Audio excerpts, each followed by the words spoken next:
السلام علیکم ورحمۃ اللہ وبرکاتہ۔ آج ہم مختصراً جانیں گے کہ علم غیب کیا ہے۔ علم غیب اللہ تعالیٰ کا خاصہ ہے، اسے اللہ کے سوا کوئی نہیں جانتا۔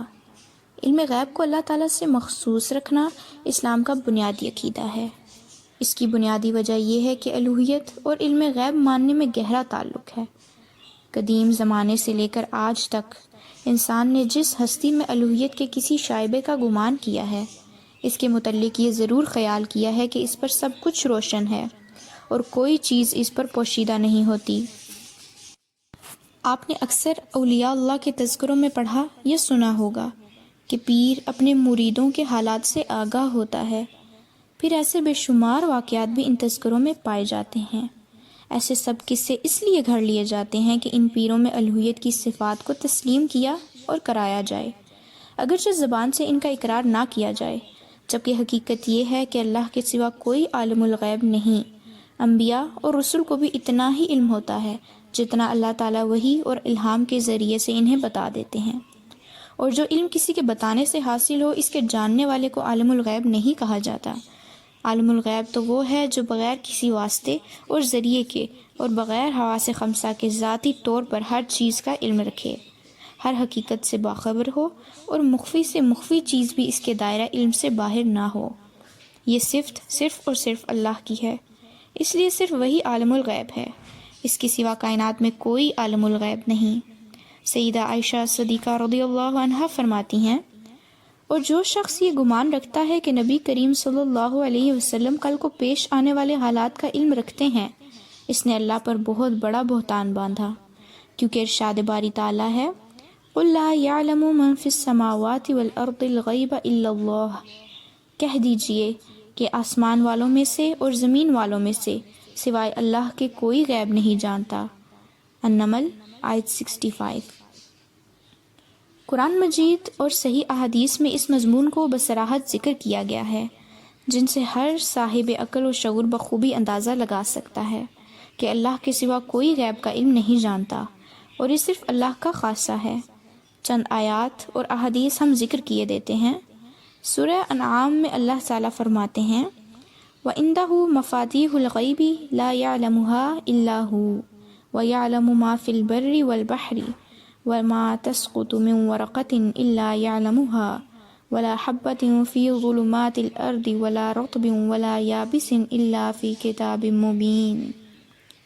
اور اسی کے پاس غیب کی چابیاں ہیں جن کو اس کے سوا کوئی نہیں جانتا، اور اسے جنگلوں اور دریاؤں کی سب چیزوں کا علم ہے، اور کوئی پتا نہیں جھڑتا مگر وہ اس کو جانتا ہے، اور زمین کے اندھیروں میں دانا اور کوئی ہری یا سوکھی چیز نہیں ہے مگر کتاب روشن میں لکھی ہوئی ہے۔ الانعام آیت 59۔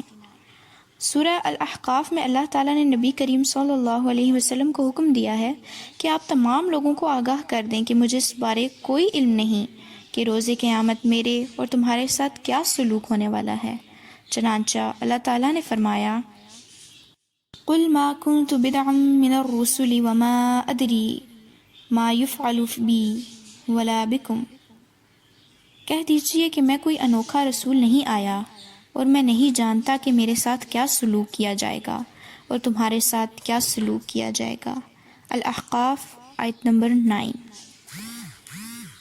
سیدنا عمر بن خطاب رضی اللہ عنہ سے مروی مشہور حدیث میں ہے کہ جب جبرائیل علیہ السلام نے نبی کریم صلی اللہ علیہ وسلم سے قیامت کے بارے میں سوال کیا تو آپ نے فرمایا، اس بارے میں جواب دینے والا پوچھنے والے سے زیادہ کچھ نہیں جانتا۔ سورہ ہود میں اللہ تعالیٰ کا فرمان ہے، وَلِلَّهِ غَيْبُ السَّمَاوَاتِ وَالْأَرْضِ وَإِلَيْهِ يُرْجَعُ الْأَمْرُ كُلُّهُ، آسمانوں اور زمین کا علم غیب اللہ ہی کو ہے، تمام کاموں کا رجوع بھی اسی کی جانب ہے۔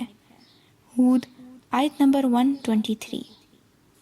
اسی طرح سورہ الکہف میں اللہ تعالیٰ کا ارشاد ہے، لَهُ غَيْبُ السَّمَاوَاتِ وَالْأَرْضِ أَبْصِرْ بِهِ وَأَسْمِعْ، آسمانوں اور زمین کا غیب صرف اسی کو حاصل ہے، کیا ہی خوب دیکھنے والا اور کیا ہی خوب سننے والا ہے۔ الکہف آیت نمبر 26۔ بعض لوگ جنات کے متعلق یہ عقیدہ رکھتے ہیں کہ انہیں غیب کا علم ہے، حالانکہ جس طرح انسان سمیت دیگر مخلوقات اس علم سے بے بہرہ ہیں، اسی طرح جنات بھی اس علم سے ناواقف ہیں۔ سیدنا سلیمان علیہ السلام کے زمانے کے لوگوں کا خیال تھا کہ جنات غیب دان ہیں۔ اللہ تعالیٰ نے نہ صرف اس کی نفی فرمائی بلکہ عملی طور پر انہیں باور کرایا کہ جنات علم غیب نہیں رکھتے۔ ہوا یوں کہ سیدنا سلیمان علیہ السلام نے جنات کو بیت المقدس کی تعمیر پر مامور کیا۔ جنات آپ کے فرمان کے تحت کام کاج میں مصروف ہو گئے۔ سیدنا سلیمان علیہ السلام ان کی نگرانی کرتے۔ آپ اپنی چھڑی کے سہارے کھڑے ہو جاتے اور انہیں دیکھتے رہتے، معمول کے مطابق چھڑی پر ٹیک لگا کر۔ آپ ان کی نگرانی کر رہے تھے کہ آپ کا انتقال ہو گیا۔ انتقال کے بعد بھی آپ لکڑی کے سہارے پر کھڑے ہی رہے اور جنات انہیں زندہ سمجھتے ہوئے سر جھکائے اپنے سخت سے سخت کام میں مشغول رہے۔ تقریباً سال اسی طرح گزر گیا۔ چونکہ دیمک آپ کی لکڑی کو چاٹ رہی تھی، سال گزرنے پر وہ اسے کھا گئی اور سیدنا سلیمان علیہ السلام گر پڑے۔ تب جنوں کو پتہ چلا کہ سیدنا سلیمان علیہ السلام وفات پا چکے ہیں۔ اس وقت تمام انسانوں اور جنوں پر واضح ہو گیا کہ جنات غیب داں ہرگز نہیں۔ اگر وہ غیب داں ہوتے تو کبھی اتنی ذلت کی مشقت میں مبتلا نہ رہتے۔ سورہ سبا میں اللہ کا فرمان ہے، فَلَمَّا خَرَّ تَبَيَّنَتِ الْجِنُّ أَن لَّوْ كَانُوا يَعْلَمُونَ الْغَيْبَ مَا لَبِثُوا فِي الْعَذَابِ الْمُهِينِ۔ جب وہ سلیمان علیہ السلام گر پڑے تو اس وقت جنوں نے جان لیا کہ اگر وہ غیب داں ہوتے تو اس ذلت کی مصیبت میں مبتلا نہ رہتے۔ سبا آیت 14۔ لہٰذا ثابت ہوا کہ علم غیب صرف اللہ ہی کا خاصہ ہے، مخلوق میں سے کسی کو یہ علم حاصل نہیں۔